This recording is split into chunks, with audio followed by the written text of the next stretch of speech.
हमारे YouTube channel में आप सभी का स्वागत है। जो भी हमको इस वीडियो में देख रहे हो सभी को हमारी तरफ से जय श्री कृष्णा। और अब हम श्रीमद् भागवत गीता का 4था अध्याय पढ़ेंगे, तो आप हमारे साथ जुड़े रहिए।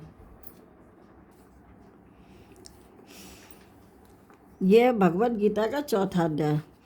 श्री कृष्ण भगवान अर्जुन से बोले, हे अर्जुन, यह मैंने तुझे जो ज्ञान उपदेश दिया, इसे पहले मैंने सूर्य को कहा था, सूर्य ने मनु से कहा और मनु ने राजा इक्ष्वाक से कहा था। इसी परंपरा से यह योग सब राजर्षियों ने जाना है, परंतु अधिक समय व्यतीत होने से ये लुप्त हो गया। अब यही पुरातन योग मैंने तेरे प्रति कहा है। यह योग वार्ता मैं तेरे लिए इसलिए कहता हूँ कि तू मेरा भक्त और प्रिय सखा है। अतः एकाग्रचित होकर सुन। आई वस्तु का हर्ष ना कर और चली गई का शोक ना कर। हर्ष शोक से रहित होकर चित्त को स्थिर रख। हे प्रभु, अर्जुन आश्चर्यचकित होकर बोला, आपका जन्म तो अब इस काल में हुआ है और सूर्य का जन्म सहस्त्रों वर्ष पुराना है। आपने सूर्य को यह ज्ञान कब और कैसे दिया? हे वासुदेव, कृपा कर मुझे समझाइए। हे अर्जुन, श्री कृष्ण भगवान बोले, मैं तेरे और मेरे कई जन्म हो चुके, मैं उन सब जन्म को जानता हूँ, किंतु तुम भूल गए। हे अर्जुन, मैं जन्म से रहित अविनाशी संपूर्ण प्राणियों का स्वामी, अपनी प्रकृति में स्थित हूँ तथा अपनी माया से जन्मता हूँ। हे भारत, जब धर्म की हानि होती है और अधर्म का प्राबल्य हो जाता है, तब तब मैं ही जन्म लेता हूँ। मैं साधुओं की रक्षा, पापियों के नाश और धर्म की स्थापना के लिए प्रत्येक युग में जन्मता हूँ।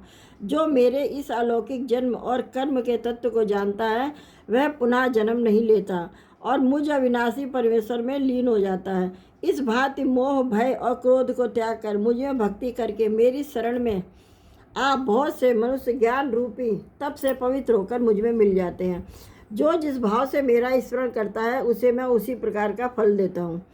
हे पार्थ, मनुष्य सभी प्रकार से मेरा अनुसरण करते हैं, अर्थात वे चाहे जिसकी भी सेवा करे वह मेरी ही सेवा है।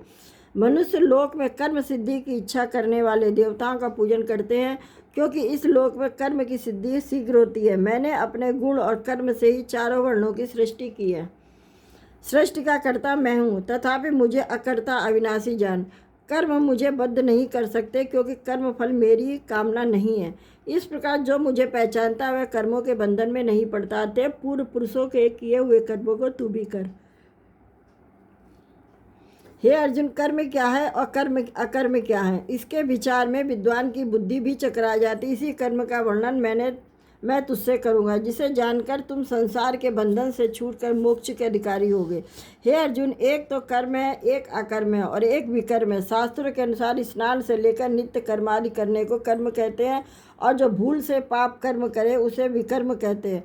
किंतु जो आलस्य या अज्ञान से शास्त्र विहित कर्मों को त्याग देता है, उसे अकर्म कहते हैं। जो पुरुष इन तीनों ही कर्मों को शास्त्रानुसार समझ कर करते हैं, ऐसे बुद्धिमान पुरुष श्रेष्ठ सत्कर्मी कहलाते हैं। यह तो कर्म करने की बात कही। अब आगे सुनो।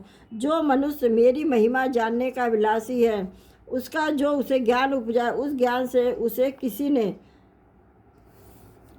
से उसे किसी कर्म का आरंभ नहीं उपजता। वह काम क्रोध से रहित है, ज्ञान अग्नि से जिसके सब कर्म जल गए हैं। ऐसे मनुष्य को विवेकी पुरुष पंडित कहते हैं। परंतु वह ज्ञानी पुरुष कैसा है, जिसने सभी कर्मों को त्याग दिया हो, कर्मों के फल का भी त्याग कर दिया। ऐसा पुरुष ज्ञान रूपी अमृत का पान करके तृप्त है।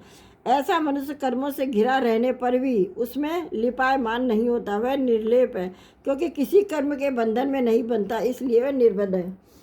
जो एक परमेश्वर के बिना किसी को नहीं मानता, जिसने संसार की वासना को रोक रखा है, जिसने चित्त को आत्मा में एकाग्रित कर लिया हो, जिसे किसी वस्तु की याचना नहीं हो, देव से जो मिल जाए उसी पर संतुष्ट रहता है, जो हर्ष शोक आदि द्वंद्वों से मुक्त है तथा किसी से ईर्ष्या नहीं करता, कर्म की सिद्धि या असिद्धि में भेद नहीं समझता, वह कर्म करता हुआ भी उसमें नहीं बनता। जो फल की इच्छा नहीं रखता, वह वासना से दूर हो गया।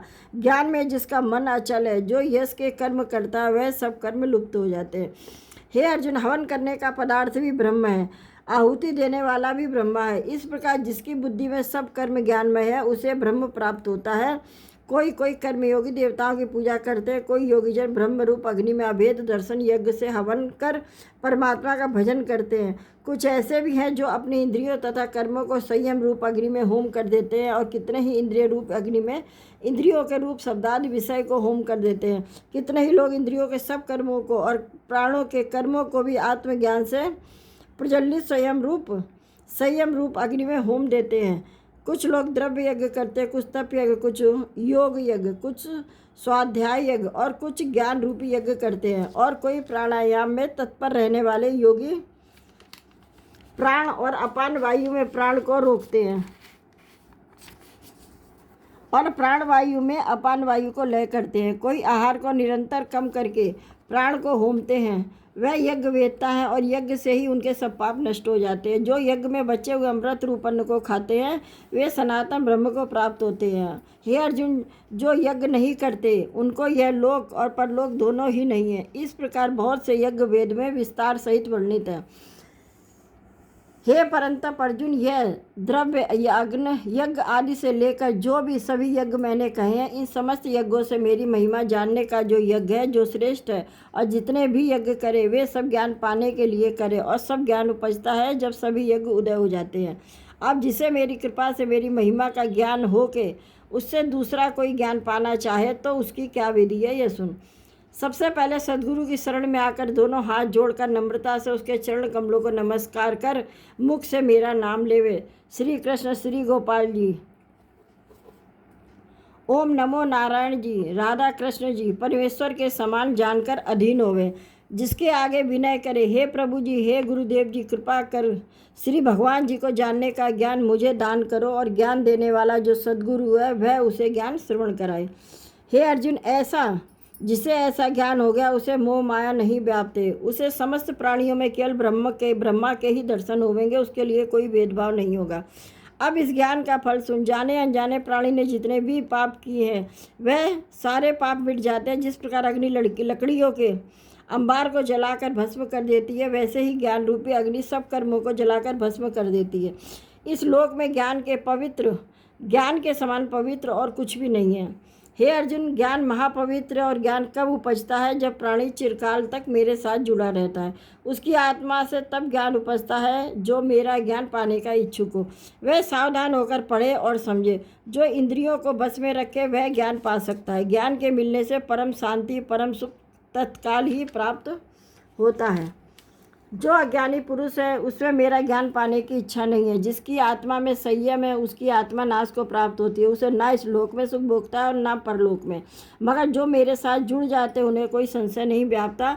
ऐसे तो योगी ज्ञानी ही उन्हें कोई लालच नहीं ला सकता। इस कारण से हे अर्जुन, तेरे हृदय से ही संशय यानी संदेह उपजता है। अतएव अज्ञान से उदय हुए चित्त के इस संशय ज्ञान रूपी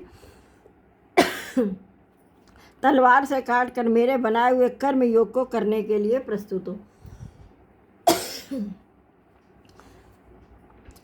इति श्री भगवद गीता सुपनिषदसु ब्रह्म विद्यायाम योग शास्त्रे श्री कृष्णार्जुन संवादे ज्ञान कर्म संन्यास योगो नाम चतुर्थो अध्याय। अब चौथे अध्याय का महत्व सुनिए। श्री भगवान जी बोले, हे लक्ष्मी, जो पुरुष श्री गीता जी का पाठ करते हैं उनके स्पर्श मात्र से ही अदम देह मुक्ति को प्राप्त हो जाते हैं। यह सुनकर लक्ष्मी जी ने पूछा, हे प्रभु, क्या किसी गीता पाठी को छू कर कोई अदम देह मुक्त भी हुआ है? तब श्री भगवान जी ने नारायण जी से कहा कि हे लक्ष्मी, तुमको मुक्त हुए की एक पुरातन कथा सुनाता हूँ। भागीरथी गंगा जी के तट पर काशीपुर नामक एक नगर है।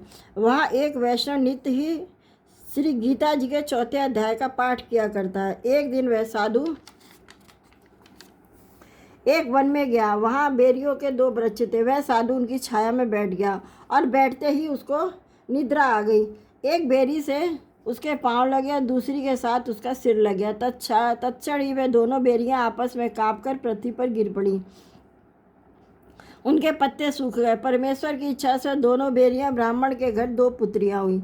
हे लक्ष्मी, बड़े उग्र पुण्य के करने से मनुष्य देह मिलती है। जब वह दोनों बड़ी हुई तब उनके माता पिता ने कहा, हे पुत्रियों, अब हम तुम्हारा विवाह करते हैं। तब उन दोनों ने माता पिता से कहा, हम विवाह नहीं करेंगी। उनको अपने पिछले जन्म की खबर थी। उन्होंने कहा, हमारे मन में एक कामना है, परमेश्वर वह पूर्ण करे तब बहुत भली बात है। उनके मन में उसी साधु के दर्शन की इच्छा थी जिसके स्पर्श से अधम देह से छूटी थी। यह बताकर दोनों लड़कियों ने माता पिता से तीर्थ करने की आज्ञा मांगी। माता पिता ने आज्ञा दे दी। तीर्थ यात्रा करती करती वे बनारस पहुंची। वहां जाकर देखा कि एक तपस्वी बैठा है जिसकी कृपा से वे बेरी के देह से छूटी थी। तब दोनों कन्याओं ने चरण वंदना करके विनय करी, हे संत, आप धन्य हो, आपने हमको कृतार्थ कर दिया है। तब उस तपस्वी ने पूछा, तुम कौन हो? मैं तुमको नहीं पहचाना। तब उन कन्याओं ने सारा वृत्तांत सुनाया और बोली, हे संत जी, आपकी कृपा से हमारी गति हुई है। श्री गीता जी के 4थे अध्याय का ऐसा महात्म्य है।